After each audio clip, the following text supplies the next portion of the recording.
மாண்புமிகு பேரவைத் தலைவர் அவர்களே, தஞ்சை மாவட்டத்தில் சட்டக்கல்லூரி அமைத்து தருவதாக நாங்கள் எந்த விதமான வாக்குறுதியும் தரவில்லை. ஒன்றை மட்டும் சொல்லிக் கொள்கின்றேன். ஒரு சட்டக்கல்லூரி உருவாக வேண்டும் என்று சொன்னால் 100 கோடி ரூபாய்க்கு மேல் இன்றைக்கு அரசுக்கு செலவாகிறது.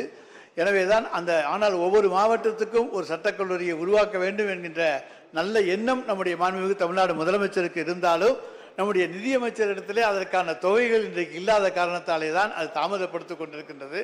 எனவே நிச்சயமாக நிதித்துறை எந்த அளவுக்கு எங்களுக்கு ஒத்துழைப்பு தருகிறதோ அந்த அளவுக்கு சட்டக்கல்லூரி, அரசு சட்டக்கல்லூரிகள் திறக்கப்படும் என்பதை தெரிவித்துக் கொள்கிறேன். மாண்புமிகு உறுப்பினர் வானதி சீனிவாசன்.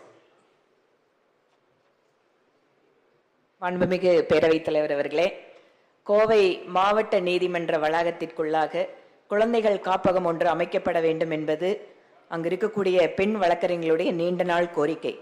சட்டமன்ற தொகுதி உறுப்பினர் மேம்பாட்டு நிதியில நான் அதை கொடுக்கணும்னு போகும்போது கூட நீதிமன்ற வளாகத்துக்குள்ள இந்த மாதிரி பண்ண முடியாது அப்படின்னு மாவட்ட நீதிபதி சொல்லிட்டார்.